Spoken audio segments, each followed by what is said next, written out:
বাকি দুটো লিখে দিবি অপরিবর্তিত বা স্থির, মানে যখন টি আর আর স্থির।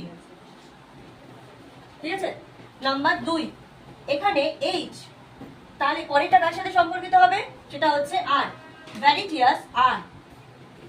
আর হচ্ছে কি? রোধ, রোধের সাথে উৎপন্ন তাপ সরল সম্পর্কে রয়েছে।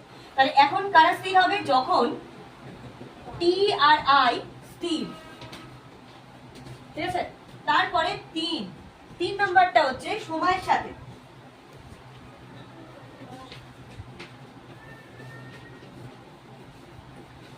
এইচ, ভ্যারিটিয়াস, টি। তাহলে দেখ তিনটের সাথেই কি আছে? সরল অনুপাতে আছে। তার মানে এখানে সময়ও বাড়লে তাপ বেশি উৎপন্ন হবে, আর বাড়লে তাপ বেশি উৎপন্ন হবে, আই বাড়লেও তাপ বেশি উৎপন্ন হবে। তাহলে এখানে আমরা কি লিখবো? যখন বাকি টি এর সাথে সম্পর্ক, তাহলে বাকি কোন দুটো স্থির হবে? আই আর আর। তাহলে আই আর আর স্থির হয়ে গেল। এই তিনটে হচ্ছে সূত্র। এবার এই তিনটে সূত্রকে আমরা যদি একসাথে কম্বাইন করি, কি আসবে বল?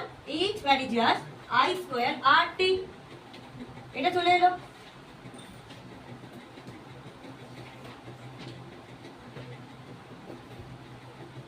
আর এটা যখন লিখবো আমরা, তখন কি লিখবো? যখন টি আর আই উভয়েই পরিবর্তনশীল। তার মানে এখানে সবাই কি হচ্ছে? পরিবর্তন হচ্ছে। এগুলোতে যখন দুজন করে স্থির ছিল, এখানে তিনজনেই যেহেতু একসাথে আছে, লিখতে হবে তিনজনেই পরিবর্তনশীল। এই হয়ে গেল জুলের সূত্র। ফর্মুলা কি? এইচ ভ্যারিটিয়াস আই স্কয়ার আর টি, এটাই তো সূত্র। এবার এখানে আমাদের ভ্যারিটিয়াস সরালে আমাদের কি করতে হয়? একটা ধ্রুবক বা কনস্ট্যান্ট বসাতে হয়। এখানে যেহেতু জুলের সূত্র, তাই জুলের নাম অনুযায়ী ধ্রুবকটা বসানো হচ্ছে জে। ঠিক আছে। তাহলে ভ্যারিটিয়াস সরিয়ে ইকুয়াল টু যখনই করলাম 1/j বসিয়ে দিলাম। এই জেটা হচ্ছে জুল তুল্যাঙ্ক। এবার এই জে এর একটা ফিক্সড ভ্যালু আছে সিজিএস এবং এসআই তে। সিজিএস এ হচ্ছে 4.2 জুল পার ক্যালোরি, এসআই তে হচ্ছে 1। এবার আমি যখন এসআই তে জে এর জায়গায় 1 বসাচ্ছি, তাহলে কি হচ্ছে? আই স্কয়ার আর টি, কার নিচে 1 তো আর আমাদের লেখা দরকার হয় না।